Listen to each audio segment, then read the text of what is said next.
The Detroit Pistons have been dominating the competition, and is there any real threat against them in the Eastern Conference, or could this be smooth sailing for the Pistons? We'll talk about it and break it down. Today's episode, Locked On Pistons Podcast.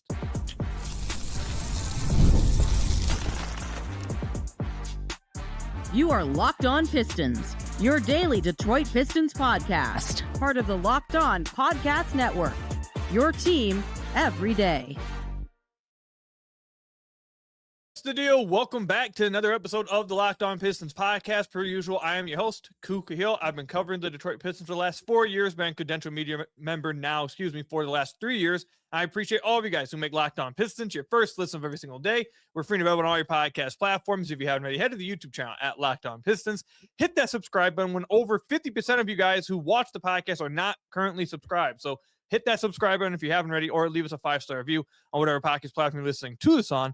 And today's episode is brought to you by Game Time. Download the Game Time app, create an account, and use code Locked On for $20 off your first purchase. I also got to thank you guys for helping make the Locked On Podcast Network the #1 sports podcast network now in America. We appreciate all of you guys' support. Today's episode, we are joined by friend of the podcast, Matt Griffin, where we will be breaking down, are there any teams in the Eastern Conference that are real threats to the Detroit Pistons? I know we talked about this, I believe, like a week and a half ago, 2 weeks ago on the podcast, but we're going to go even further into it here. Then I want to talk about with Matt, how good does the Detroit Pistons offense have to be for them to realistically have a deep playoff run? What's the bar they have to get to? And then also, what are some things we are looking forward to seeing from the Pistons after the All-Star break? But let's go ahead and get into it. Matt, I hope you're doing well. I'm going to tell everyone to let Matt know in the comments that he needs to get a haircut, man. He has to. Oh, wow. Haircut has to happen. If Cool's hair could look like this, it would. But he doesn't have access to this. Like, he didn't open this out of the pack. He doesn't have access. Yeah, I was gonna say I haven't gotten that loot box yet. I haven't. That upgrade hasn't happened. He hasn't gotten this loot box. He has not opened this mystery box. So just understand that where it comes from, place from. We actually talked about this earlier. It's funny. Me and Koo were chatting earlier, and it came up that Koo often projects out of his insecurities onto me, and that ends up with Koo being really mean to me. So it's cool. Matt tells himself whatever he needs to be told to make him feel better. But okay, let's get into it. Matt, the Pistons are currently at the top of the Eastern Conference. They have 40 wins, which just how insane is it that we are sitting here saying the Pistons are 40-13? Like, it's just crazy to think about this. It's absolutely insane. Obviously, there's been a lot of talk about that Phil Jackson rule where it's like championship teams 40-20. Yep, 40-20. They get to 40 wins before they get 20 losses. It's happened for 40 of the last 44 champions, so I guess it honestly makes sense.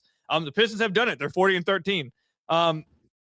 Is there a team in the Eastern Conference? We know there's a lot of teams in the West. Everyone considers the West really competitive and a lot of really good teams. But I want to start with you here.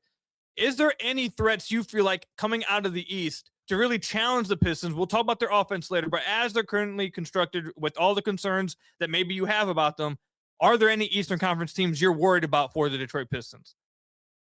Yes, but quick aside on the 40-20 rule. It feels like that's way too inclusive to be our championship, calibration, so to speak. I feel like way too many teams win 40 games before losing 20 to take pride in coming up with that. I don't know. I feel like top 10 offense, top 10 defense. That's the real championship marker. But to your point about the Eastern Conference, yeah, there's teams that I'm worried about in the East. I think, I feel like we've played head and shoulders above everybody in the Eastern Conference, right? Our net rating is multiple points better than everybody in the Eastern Conference. We're number one with a bullet. So, when you just consider the body of work that these teams have put together, the Pistons do come out on top. And that's why I consider the Pistons to be the favorite in the East. But that doesn't mean that it's going to be, even an easy road. This is a flawed team. Every team in the Eastern Conference is flawed. I know that we're going to talk about the offense later, which obviously is kind of the Pistons' thorn in the side, so to speak. But I'm going to mention it then. Like, anytime that you talk about the Pistons' major weakness and why this might be the thing that stops them from winning a championship, you might be right.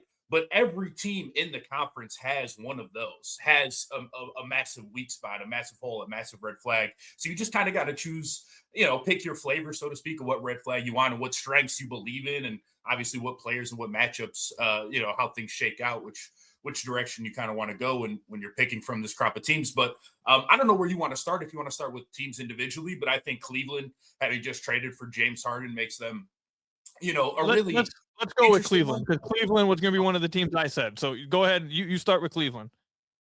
Yeah, I mean, it's been a very bizarre year, right? I think like this whole Cleveland sort of, as successful as the Donovan Mitchell era has been, and there's been a lot of wins since they've gotten him, it's also felt really disappointing, right? Like it feels like every season ends up being, worse than you expected it to be going into the playoffs, or even with this season going into the year where it felt like they were probably maybe the favorites in the East, or one of the two favorites in the East, and things have been rocky. Not in small part due to Darius Garland having a terrible year. He's been riddled with injuries for a long time now. Obviously, he's tiny. And, I think a lot of times it's been repeated throughout this Cavs run. They're like, you're going to have to trade one of these four guys, or maybe even two of these four guys. That's always been a problem with me, because I'm like, are you really going to trade any of these guys for a player better than them, right? Any of their core four, so to speak, Mobley, Mitchell, what was Garland, and Allen.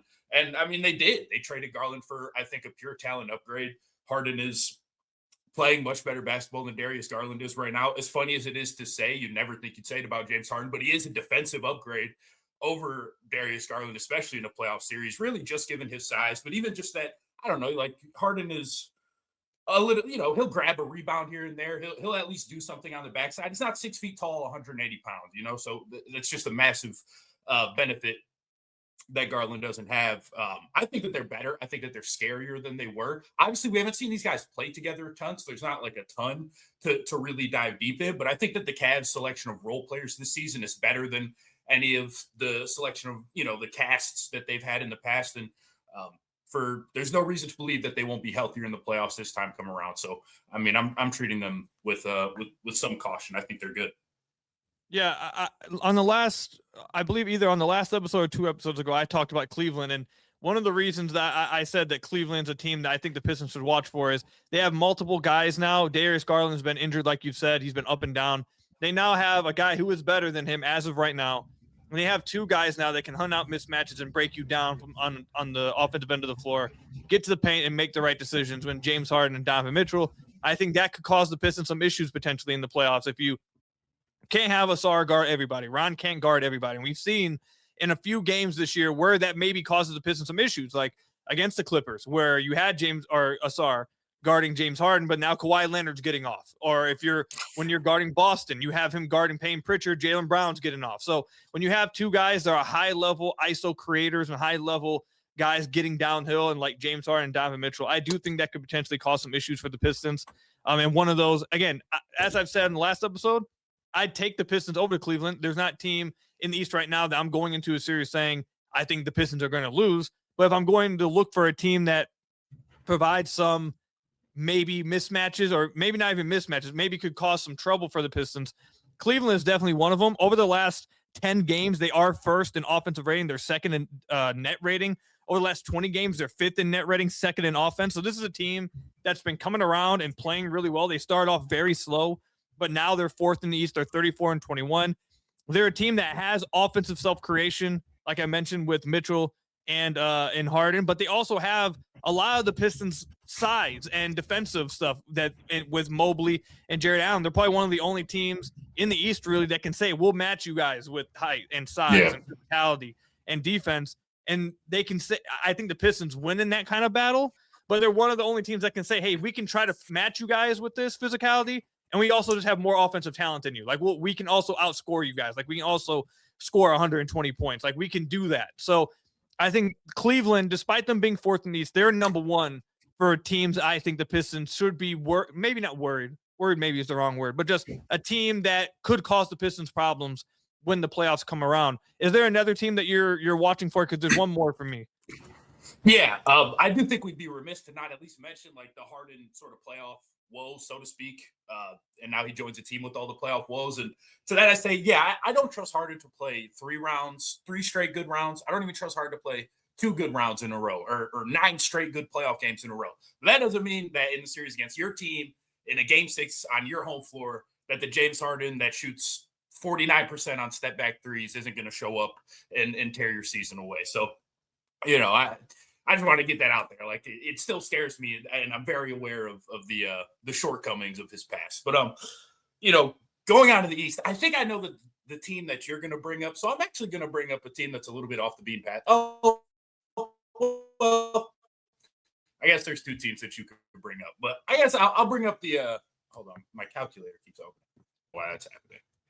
But I would start with the Celtics. I'm pretty scared of the Celtics. Well, I should say pretty scared of the Celtics. Like you said, I still pick the Pistons in any matchup. But I mean, you look at the spreadsheets and the Celtics pop out at you. Their offense fantastic.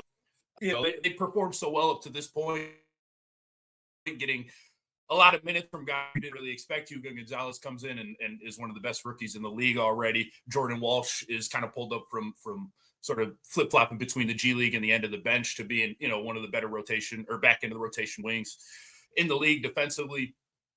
They're good, and they offensive rebound, and they never turn the ball over. And obviously, they get up a ton of threes. And I think that they have, one of the two best coaches in the league, one of the real sort of advantage creators from that spot on the bench. So, they're scary to me. And obviously I say all that to also say Jason Tatum just started practicing with the main Red Claws. So he's, potentially coming back. We don't know what version of Jason Tatum we're going to see. But I just feel like any version of Jason Tatum is kind of an improvement on the guys that they have in their front court right now. I have to imagine. Yeah. Boston's the other team I was going to bring up because of how many threes they shoot. I talked about Joe Mazzulla as well on the podcast recently. I think I'm in agreement with you. I think he's the best coach in basketball right now. They have a lot of wing defenders. They have done a good job against the Pistons in the matchups they've gotten matched up with them against. Like going to a matchup against Boston, and you initially think, well, the Pistons should just overwhelm them with their size. Jalen Duren should have a field day. They don't really have someone that should be able to guard them. And in the few matches we've seen against Boston, they play smaller against the Pistons, but they play well with their smaller lineups against Duren. They show a lot of hands. They force them to put the ball on the ground, force them to make some decisions, make some reads, and they've been very active and given him some problems in that regard as well. So not only do they have a unique way of playing, they are a very disciplined, like you mentioned. They don't turn the ball over. They play a certain type of basketball that is very analytically driven, and it works. And they've been very good with this all year. They get a ton of threes up. They're capable of making 25 threes in a game randomly and just being like, what the hell just happened? And now all of a sudden you've lost the game before halftime even comes. Like, it's just like they're able to do those kind of things where if they just get hot, you can lose any game to the Boston Celtics. So they just get hot from deep. And go ahead. I see you want to say something. Go ahead. I was just going to say, and I think that they kind of speak to the multiple creator point that you talked about with Cleveland. Like, this is something that I think has been one small crack. Actually, let's put a pin in that. Okay. That's a good point, because we're probably going to spend like 8 minutes on that. Keep that point right there, because all right. That was going to be what I said about another team I was going to bring up. So I see we're already at 13 minutes. So we're going to actually executive decision during the podcast. We'll probably won't get to the post-break takeaways. We're going to spend a lot of time talking about the rest of the teams in the East, and then we'll talk about how good the Pistons offense has to be. So stay tuned for all that. Well, I think go ahead. The last two segments can kind of work with each other. Fair enough. Just stay tuned. We have a lot more coming up with other Eastern Conference teams. We'll continue what our talk is about the Boston Celtics and these multiple creators, which is something that's going to get brought up a lot here, and you'll see why. We'll break it down coming up. Today's episode is brought to you by FanDuel. The winter games are officially here, and if you're anything like us, you're locking in for events you only get to see on the biggest stage every 4 years. And that's why following the winter games on FanDuel just makes sense. From medal counts to individual events to finding your angle in the sports you care most about, FanDuel gives you more ways to stay connected to the action. FanDuel keeps the entire Olympic experience engaging from start to finish. Hockey games that feel different from the opening face-off. Speed skating races decided by just inches. The winter games are on. There's no better way to follow them than with FanDuel. That's FanDuel. Today, join FanDuel today, and you can play your game with FanDuel. Now I've got to tell you guys about another one of our sponsors, Indeed. Hiring isn't just about finding someone who is willing to take the job. It's about finding the right person with the right background who can actually help your business moving forward. And if you want candidates who match what you're looking for, Indeed sponsored jobs is the move. Because instead of hoping the right person stumbles across your post, Indeed helps you match with quality candidates by boosting your job listing to the people who fit your specific criteria, like skills, certifications, and locations. And with sponsored jobs, your post can get seen by candidates who actually are a fit. And here's a stat that says it all. In the minute I've been talking to you, companies like yours have made 27 hires on Indeed, according to Indeed data worldwide. So if you're hiring, spend less time searching and more time interviewing candidates who check all your boxes with Indeed sponsored jobs. Listeners of this show will get $75 sponsored job credit to help you get your job the premium status it deserves at Indeed.com/podcast. That's Indeed.com/podcast. Terms and conditions apply. Hiring, do it the right way with Indeed.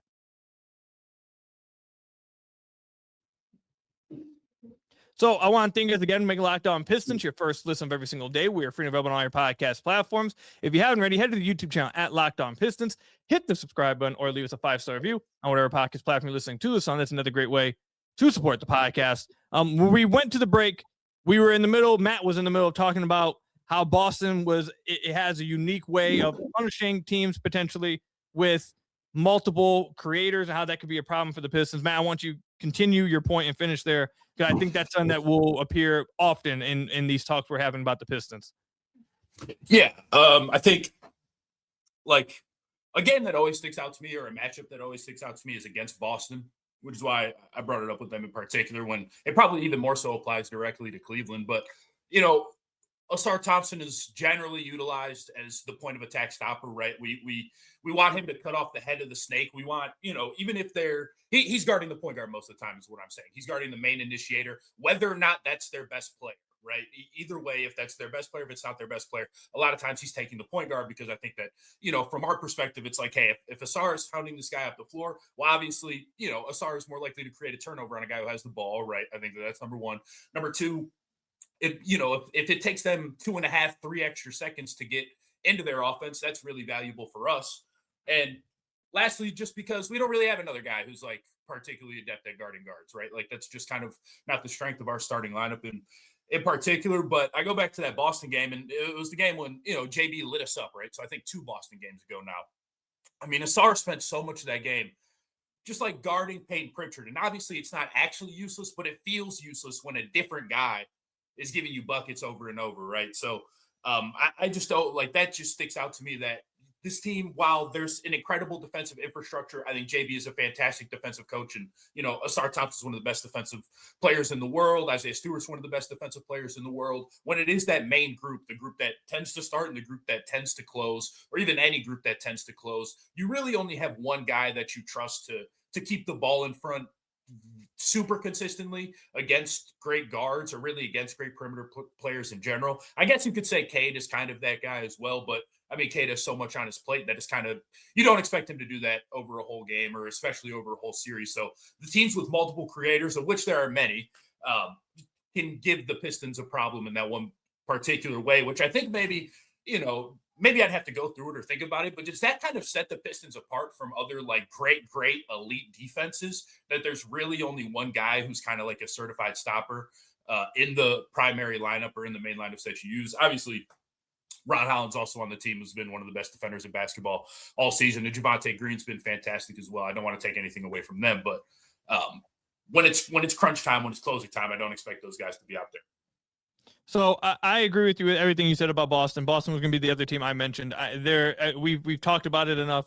I think your point about, I'm interested to see how JB adjusts in the playoffs, because I also agree that it feels like it's just wasting at times AUsar on, like, when you put him on the point guard, no matter who actually is cooking and no matter who is hot.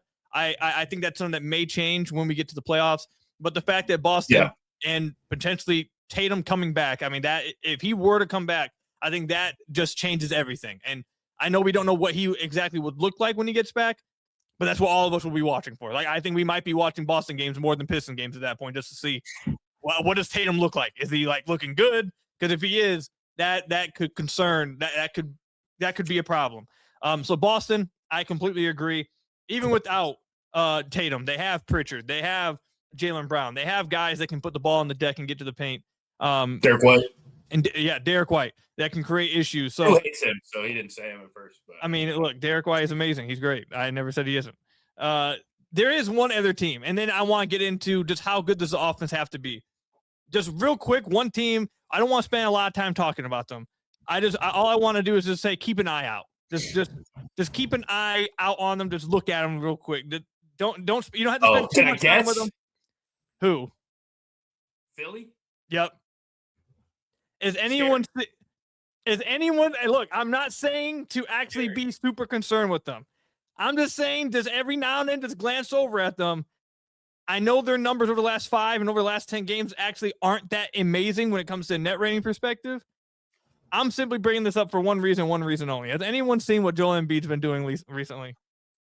Like that last 5 games, 34 points a game. Last 10, 33 a game. Last 20, 15. 30 a game. Yeah.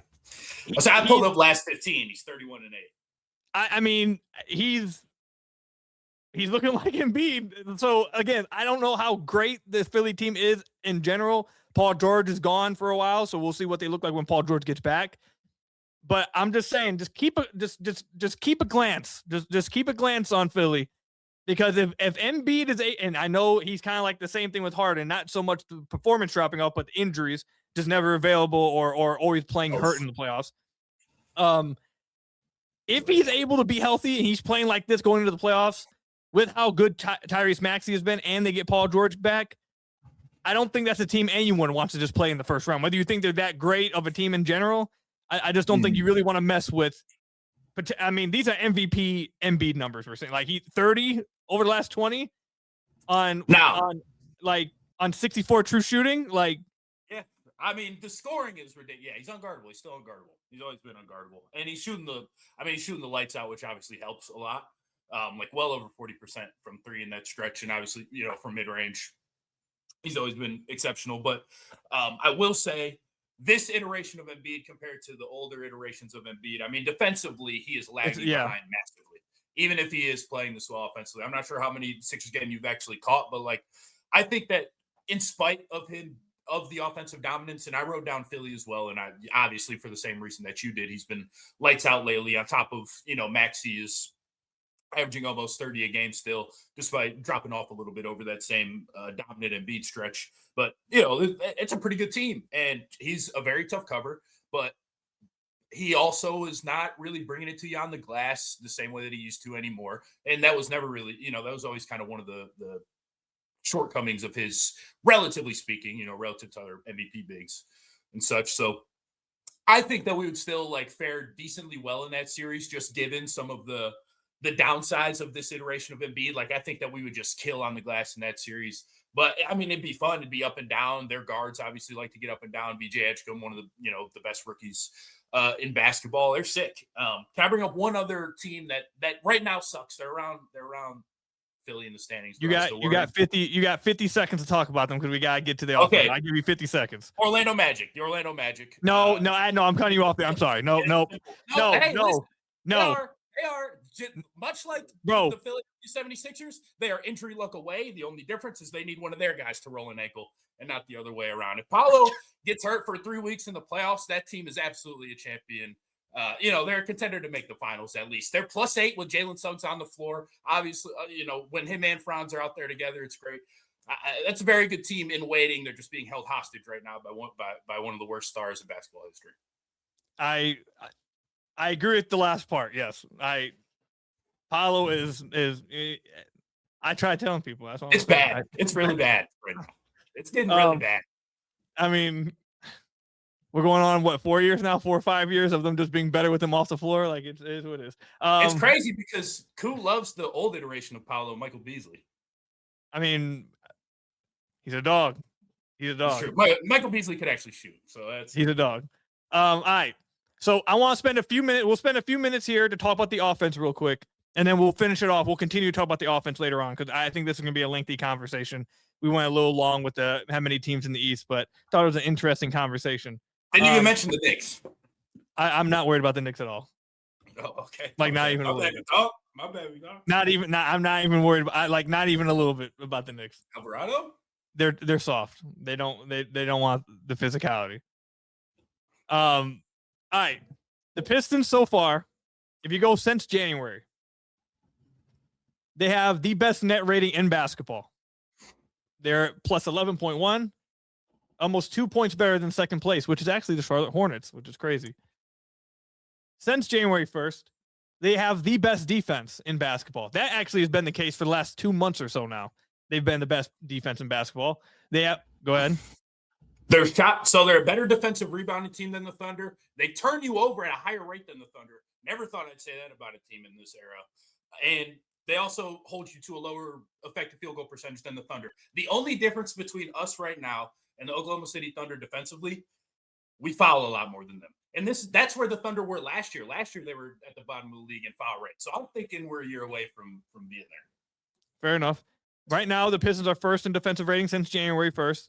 The second place team is the San Antonio Spurs, who are 3.6 points behind the Pistons. The same distance, 3.6 points, would be the same distance between the Pistons and the second place team, the Spurs, is the same distance between the Spurs and the 10th place team, which is the Phoenix Suns.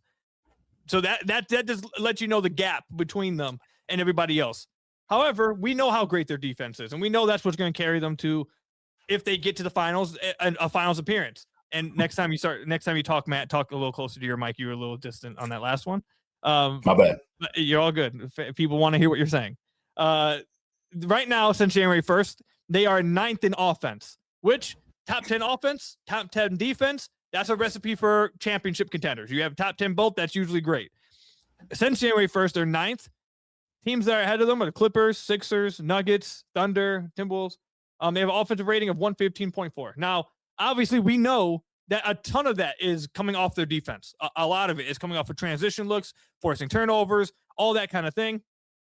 So I want to transition to what they are actually within the half court. And I'm going to bring these numbers up, and then after that, we'll go to the break, and then we'll break down where we think they need to get to, how they can improve. I want to lay the groundwork for you guys here. Offensively, overall, since January 1st, they're still top 10. But that's because they're because of a lot of it is because of the defense. In the half court, though, they are 19th on the season in points per 100 possessions, according to Clean the Glass. They are right ahead of the Atlanta Hawks. These are the teams that are behind the Pistons. They're 19th. These are the teams behind the Pistons. The reason why I bring this up is this is the company they are keeping when it comes to a half court offense. The Atlanta Hawks, the Utah Jazz, the Indiana Pacers, the Orlando Magic, Houston considers themselves contenders, so there's one. New Orleans, Sacramento, Dallas, Brooklyn, Washington, Portland. If you want to extend it to just the bottom 15, the teams slightly ahead of the Pistons, the 4 teams. Philly, okay. Memphis, no. Charlotte, they're playing well, but I don't think anyone thinks they're actually going to do anything in the playoffs, to be honest, unless Matt maybe does. And then Phoenix, who actually has been better this year, but no one's considering contenders. So in the bottom 15 half-court offenses in the league, how many contenders are you really looking at? How many teams, I should say, are you looking at here and saying that's a team we think can win the championship? The Pistons and Houston, maybe? I don't think. I mean, people are starting to on Houston. Yeah, I was gonna say, I don't feel that way about Houston now. So that's the company the Pistons keep. How good does the offense have to get? Can they improve from within? And is it possible this year? We'll break all that down and discuss it further coming up. Today's episode is brought to you, guys, by Game Time. There's nothing like being in an NBA arena, the crowd, the energy, the moment. Getting tickets, though, that part hasn't always been so simple. That's why Game Time has become the go-to app for scoring tickets fast, without the hassle. It puts the advantage back where it belongs, with the fans. Pull up the Game Time app, and you can pick an upcoming NBA game, and you'll have tickets locked within minutes. You get great last-minute options, too, with NBA tickets showing up at solid prices. Everything feels quick, intuitive, and stress-free from start to finish. Take the guesswork out of buying NBA tickets with Game Time. Download the Game Time app, create an account, and use code LOCKEDON for $20 off your first purchase. That's code LOCKEDON for $20 off your first purchase. Download the Game Time app today, and remember, it's gametime.co, not .com. Again, use code LOCKEDON to get $20 off your first purchase with Game Time. So I want to thank you guys again for making Locked On Pistons your first listen of every single day. We're free and available on all your podcast platforms. If you haven't already, head to the YouTube channel at Locked On Pistons. Hit that subscribe button or leave us a 5-star review on whatever podcast platform you're listening to this on. That's another great way to support the podcast. Also, if you haven't already, check out the Everydayer Club. You can join and you'll get Locked On Pistons ad-free, one clean listen. You can also join the Locked On Pistons Discord server, where Matt is also a member of. You guys can go check that out. Click the link in the description down below. Check it out. I think you guys would really enjoy it. We're going to have, I'm trying to make it even more active than it already is, but stay tuned for all that. You can check it out at lockedonpodcast.com/everydayer club, or again, you guys can click the link in the description down below. But Matt, obviously I just broke down all the numbers, and you might have some more numbers you want to bring up, but I laid the groundwork for what I believe needs to be known when you're heading into this conversation. So with everything I said, where do you stand with, where does the Pistons offense, where do you think the Pistons offense currently is at? Do you think it actually is a concern, or do you think maybe it's overhyped? And if you do agree with me that it is a bit of a concern, where do you think they need to get to? I mean, I guess the thing is that, yeah, it is a bit of a concern, or well, it is a concern. It is the concern, right? But where do they need to get to? Like, I guess I kind of feel like this is the hand that we're dealt. We have a defensively slanted roster.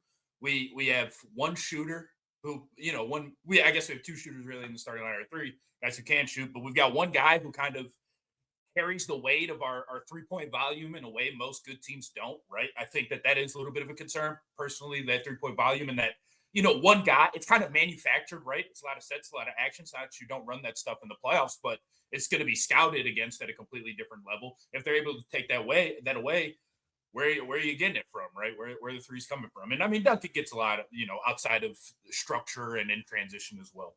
So I don't want to take that away from him, but no, I mean, it's not good. It is the thorn in our side. It is our red flag. Every team has one, like I mentioned earlier in the podcast. I think that really you just kind of got to lean into your strengths, like continue to lean into your strengths. I think, well, one, the generating of turnovers on defense is going to be super important.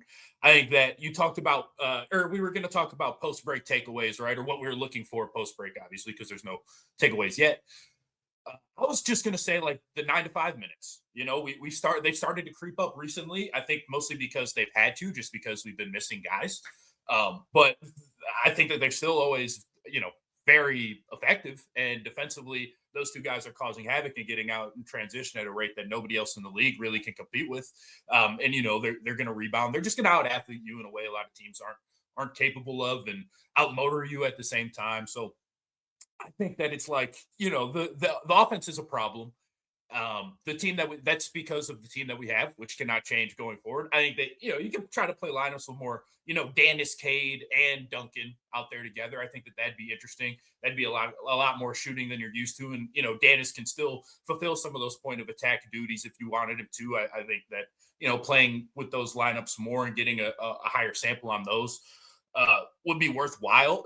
I mean, Cade was great in lineups with Schroeder last year, so playing him with the point guard has had, positive benefits before. So I think I'm not necessarily framing it as like, what level do they have to get to? Do they have to play better? I think that we've seen the way that they can play and what they have to offer. We just got to make the most out of kind of the cards that we're dealt.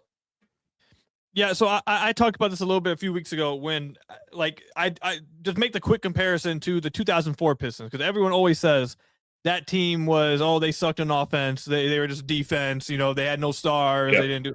That team had a good offense. They were the best defense by a wide margin. Like, don't get it confused. They were insane on defense. Teams don't win championships sucking on either side of the ball. Correct. So I do believe there is a certain margin, or a certain level, I should say, that you have to get to if you want to be an NBA champion. Like, you can't be bad in the half court. Like, for example, that 04 team, they were 12th in the half court on offense. They were much higher overall offensively, actually. But within the half court, they are 12th, which is not great, but just outside the top 10. The Pistons are floating near the bottom 10. Well, I think you brought up something that that I think is the most important takeaway for me here, and what I think is the Pistons' best chance at going somewhere. And it's that you got to understand that this roster is defensively slanted. Your calling card is defense. You brought up that you can run maybe a Cade, Dennis, Duncan, like you can try to run lineups that maybe feature more offense. But my answer to that is I feel like they just basically shouldn't, because even if you go to a more offensively slanted lineup, those offensively slanted lineups don't have enough offense to make it actually work. You're not actually putting out enough offensive talent on the floor to where you're actually making up the difference and you're gaining any kind of positives from it. Like, it's along the line of the complaints I have when they sit AUsar late. And it's like, hey, you're sitting him for the offensive concerns, but the guys you're bringing in aren't actually giving you enough offensively to make up for the lack of defense you just lost. Like, you're going to just give up buckets and you're not getting enough offense out of it. So I agree with you that they need to really pay. I feel like they really need to buy into, especially when the playoffs roll around. We are a defensive team. This is what they should be saying. We are a defensive team. We're not going to win these games trying to score 130 points. That's not what's going to happen. We need to buy in defensively. I'd love to see them play more defensive slant lineups and just say, this is how we're going to win. It may look ugly at times. It may be zigging while everyone else is zagging, but this is what we are. This is how our strength. This is how we create our offense, and we just won't let you score. So I think that actually is the answer. In the offseason, you can go out and try to get more offense. Hopefully that's what they do. I think that's what we all see. They need to get some more offense to help this team. But right now, I think they just need to fully buy into their defense and just realize we don't have the offensive answers on this roster. Like, it just isn't there for it to make up anything. Just buy in defensively and just try to be the best defense maybe we've ever seen in the last 15 years. Dude. Like, that's what you need to be trying to do. So that's where I'm at with it. Yeah, look, I think that you make a decent point, or at least your overall, what you're saying, I think is right or directionally correct. But I will say, to the point of like a Dennis, Duncan, Cade lineup, for example. I mean, once you get into a playoff series, I mean, you're just going to, you're going to be searching for answers in a game. It's going to happen. It's going to be the third quarter. You're going to be down by 8, and the things that you're trying are not working. Your offense might be stuck in the mud, whatever it is. And I mean, that has as much to do with, well, one, Dennis can play defense. So it's not like I'm saying you got to throw, you should have signed Cam Thomas and thrown him in the lineup or something like that, right? Like, I'm saying, hey, of the guys that you've got, right, we have different skill sets. Dennis can do things on offense that not everybody on this team can do, that not AUsar Thompson can do, right, that nobody, really in the starting lineup outside of the guards can do. So, I'm just saying that we at least have answers, and I want to see throughout the regular season, I want to have, those lineups who have had reps, right? So, I guess maybe that's more so what I'm speaking to, as opposed to like trying to change the identity or even, trade in some of the identity of the team for, 1.5 points of offensive rating or something. Cause I'm not saying that. So I want to bring this up, and then we got to get out of here because we're at 37 minutes already. So let's try to make this. We could probably go back and forth about this point I'm about to bring up for another 15 minutes, to be honest. But let's try to keep it as short as possible. I actually, when it comes to like the stuff you want to see post break, I don't think it's going to happen because JB hasn't proven to do this. But I think they really should be trying to, like we talked about a few episodes ago, or 2 episodes ago, I think, about them scaling AUsar back. Like the last 15 or so games, shot attempts are way down. He hasn't had the ball in his hands. He's been playing off the ball, basically in the corner throughout the entire offensive possessions. They've just been super hyper-focused on defense and just had him really be a non-factor on offense. I think what they need to do the back half of this season, they have to experiment. Okay, what can we, is there something we can do to get offense out of AUsar and Ron lineups? Is there a way we can generate offense to where we can utilize AUsar offensively, that we can utilize Ron offensively? Is there a way that we can generate, can we run AUsar more on the ball? Can we get him involved in more screening actions? Will that do something? Can we use him more in DHOs? Can we do stuff like that to try to generate more offense? So when you get to the playoffs, instead of the answer being, we'll just take them off the floor because we need offense, you've now wasted you've used the second half of the season to figure out, can we do this with them? Can we do that with them? Because that's going to come up in the playoffs. I can already see it. I'm going to be raging on the podcast after and saying they took AUsar out because they felt like they needed offense and they fell apart defensively. What you could have just spent the last 2 months of the season trying to figure out, hey, if teams are going to guard him with the big, what are some things we can do? Do we trust him enough with the ball in his hands to run some inverted pick and roll, try to get him downhill, force these bigs to get in screening action and make it tough for them to actually guard him like that? Houston does that a lot with the men. Can we use him as a screener more? Can we get him adjusted to being a screener? Can we utilize him in DH? Like all these, can we do these things? And heck, let's put AUsar and Ron on the floor together. Are there things we can do offensively with those 2 guys on the floor that maybe make it more, make it something that we can do more of, that we can play in longer stretches in the playoffs? If we want to buy in our defense, can we figure out some things that maybe work instead of just having Cade play at the top of the key and just look at everybody while there's no one that can shoot? Like, are there things that we can try out and sacrifice some wins to do so, to be honest? Like, I'd be fine with, like, they're clearly, I'm not saying throw away games. I don't think this would be throwing away games. But if you test it, I mean, I'm not saying throw away the games, but like if you lose an extra 2 to 3 games and instead of winning 57 games, you win 54. Like, is it really that? Like, does that matter at the end of the day if you're getting the answers you want for, you know, getting to the playoffs? I don't know. I think that's what I want to see them do. I'll let you respond and see if you agree, disagree, and then we can wrap it up.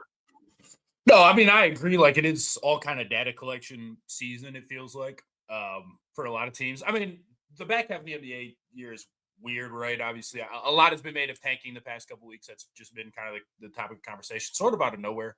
I guess the Jazz sort of inspired it with this most recent stretch. But I mean, you're going to be playing teams that are barely trying to win, or, you know, trying to win but feeling in competitive lineups. So you're right. Like, I think that AUsar Ron lineup in particular is what you probably have to make work sooner or later, right? Even if it doesn't end up being a go-to in this season's playoffs, as much as I think it should be, it's been like your best lineup. I feel like sometimes we shouldn't completely overcomplicate these things or overthink these things. That lineup has performed the best when they're in the game. It makes sense. It's two of the best defensive wings in basketball playing together. They're both really athletic. They're both great at playing in transition. We have a guard who can kind of play in a phone box and melt some of the problems that those two pose together offensively. We have, you know, great rebounders around them. We have a big who can space the floor vertically despite like, it just makes sense that those guys produce really good results. And I think, you know, we haven't seen them enough up to this point. They haven't played enough up to this point for me to completely buy into trusting them in a playoff series. So I'm saying, let's figure it out. Look, maybe it was all a mirage. Maybe teams can just get away with not really guarding them, and those two together is actually unplayable offensively. I would like to figure that out in this stretch of basketball. This last, what do we got left? Like 30-something games? This last 30-something games, I would like to figure out. Now, I guess way less than that really now, right? But I would like to figure it out if that's plausible.